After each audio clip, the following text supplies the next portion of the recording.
Okay, welcome back everyone. In this video, we're going to be talking a little bit about the graphs of motion. So what I've done is I've drawn graphs of position or x, velocity v, and acceleration a, all of them versus time. And what we want to talk about are some of the important features of these graphs. So the first thing is, depending on what class you're doing, your teacher may or may not want you to be able to write an equation for this line. I know that Mr. Dubrow's classes, my classes, will know how to do this. So for example, the equation for this line, it's kind of like a y equals mx plus b. But instead of y, we're talking about v final. Instead of x, we're talking about time, and instead of b, the intercept, this is what we would call an initial velocity. So then the only thing we have to do is we have to fill in what the slope is. And since the slope is rise over run, the rise is a change in velocity, and the run is a change in time.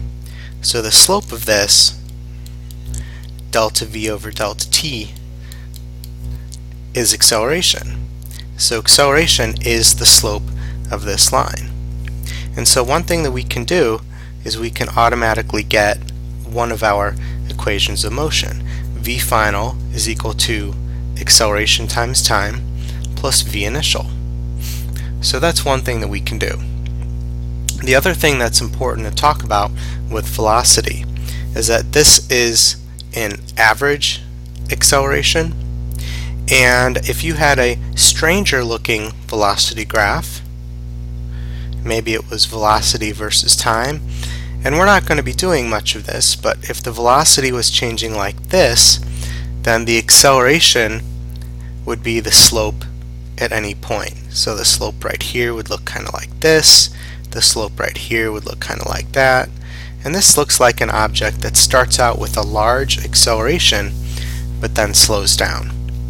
Okay, so that's one thing that we can do with the velocity graph.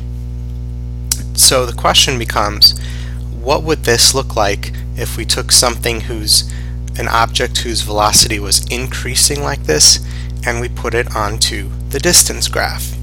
Okay, so I'm going to erase some stuff on this graph, so I hope that you have this. So I'm going to get rid of this and get rid of that. Okay, now the second thing that we can do with the graph is we can calculate its area. And we're going to do that, okay? We're going to take the entire trapezoid right here, and we're actually going to break it up into two pieces. We're going to have a triangle right here, and we're going to have a rectangle. Okay? So the area of this triangle, because it's a triangle, is going to be 1/2 times the base, which is time, because the base is going from here to here, so that's time. And then we have to do the height. Okay, so the height of this triangle is the amount that the velocity is changing, or delta v. Okay, so we've got that. Then we want to find the area of this rectangle.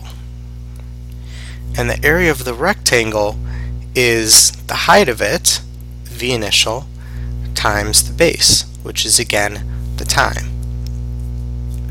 So what we have here is that the total area underneath this velocity graph is the area of the rectangle, v initial times time, plus the area of the triangle, 1/2 times delta v times t.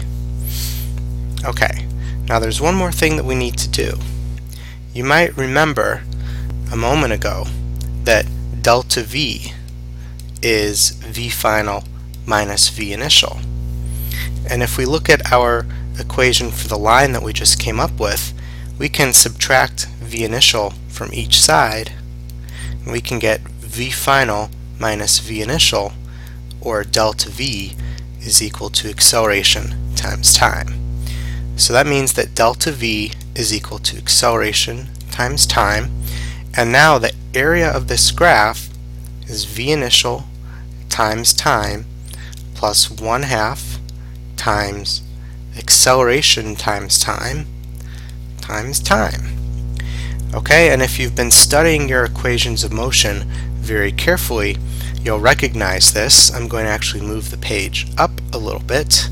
So the area of a velocity versus time graph, well, we know that the area of that is distance or displacement. So in other words, delta D is equal to V initial times time plus 1/2 a t squared. I'm just taking this equation here and rewriting it. And this is our distance formula. So this is another way of showing us how you can actually get the distance equation from a velocity graph.